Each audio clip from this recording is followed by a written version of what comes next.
امریکہ میں اس وقت طاقت کا ایک بہت بڑا کھیل چل رہا ہے۔ ایک طرف ہے صدارتی اختیار کی بڑھتی ہوئی حدیں اور دوسری طرف ہے سپریم کورٹ۔ ان دونوں کا ٹکراؤ یہی امریکی حکومت کے مستقبل کا فیصلہ کرے گا۔ تو اصل سوال یہ ہے کہ کیا سپریم کورٹ صدر کے اختیارات پر ایک چیک یعنی ایک روک کے طور پر کام کرے گی یا پھر ان کے ہاتھ مزید مضبوط کرنے کا ایک ذریعہ بن جائے گی؟ اسی ایک سوال کا جواب امریکی جمہوریت کا رخ متعین کرے گا۔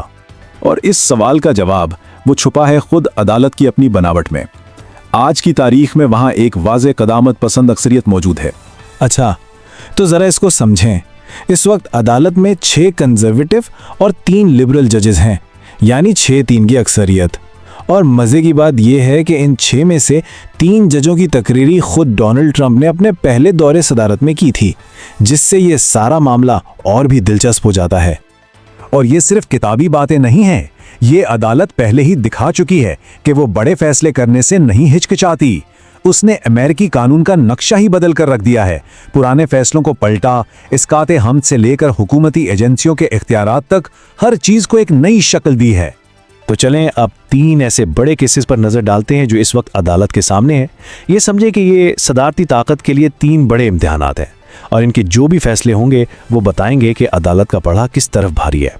تو پہلا امتحان صدر کے اس دعوے کے گرد گھومتا ہے کہ وہ اکیلے اپنی مرضی سے دوسرے ملکوں پر ٹیرف یا امپورٹ ڈیوٹی لگا سکتے ہیں۔ یہ تجارت اور معیشت پر کنٹرول کا ایک بہت بڑا اختیار ہے۔ تو یہاں پر معاملہ ہے 2 بالکل مختلف دلیلوں کا۔ صدر 1970 کی دہائی کے ایک قانون کا سہارا لے رہے ہیں جس میں ٹیرف کا ذکر تک نہیں ہے، جبکہ دوسری طرف آئین بالکل صاف صاف کہتا ہے کہ ٹیرف لگانے کا اختیار صرف اور صرف کانگریس کے پاس ہے۔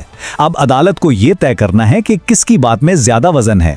اس فیصلے کی اہمیت کا اندازہ خود صدر کے الفاظ سے لگایا جا سکتا ہے۔ انہوں نے خود کہا کہ یہ کیس ملک کی تاریخ کے سب سے اہم کیسز میں سے ایک ہے، تو ظاہر ہے اس میں بہت کچھ داؤ پر لگا ہوا ہے۔ اب آتے ہیں دوسرے امتحان کی طرف۔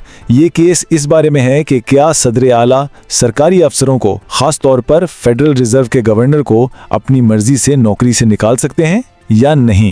یہاں بھی ایک زبردست ٹکراؤ ہے۔ ایک طرف ہے صدر کی یہ خواہش کہ وہ ہر چیز کو کنٹرول کریں، اور دوسری طرف ہے تقریباً 100 سال پرانی قانونی روایت جو کہتی ہے کہ کچھ ادارے آزاد رہنے چاہیے تاکہ وہ سیاسی دباؤ کے بغیر کام کر سکیں۔ اس کیس کا فیصلہ مستقبل میں سرکاری اداروں کی آزادی کی ضمانت دے گا یا اسے ختم کر دے گا۔ اس کیس کی سنگینی کا اندازہ فیڈرل ریزرو کے چیئرمین جیروم پاول کے اس بیان سے لگایا جا سکتا ہے۔ ان کے مطابق یہ ان کے ادارے کی 113 سالہ تاریخ کا سب سے اہم قانونی معاملہ ہے۔ یہ اتنا بڑا کیس ہے کہ اس کا اثر پوری عالمی معیشت پر پڑ سکتا ہے۔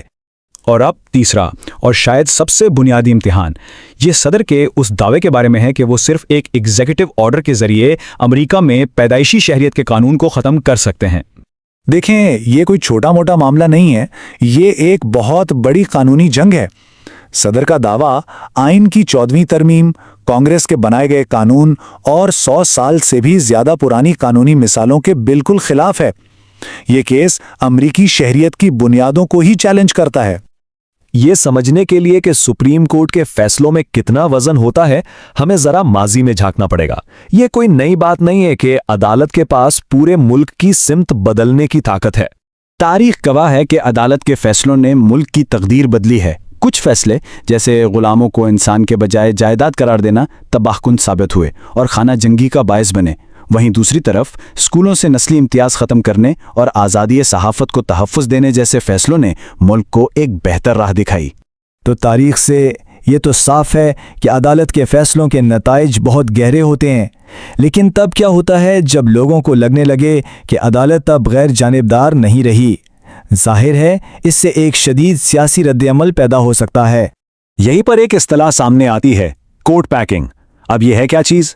سیدھے لفظوں میں اس کا مطلب ہے کہ کانگریس قانون پاس کر کے سپریم کورٹ میں ججوں کی تعداد بدل دے تاکہ اس وقت کا صدر نئے جج تعینات کر کے عدالت کا نظریاتی توازن اپنے حق میں کر لے۔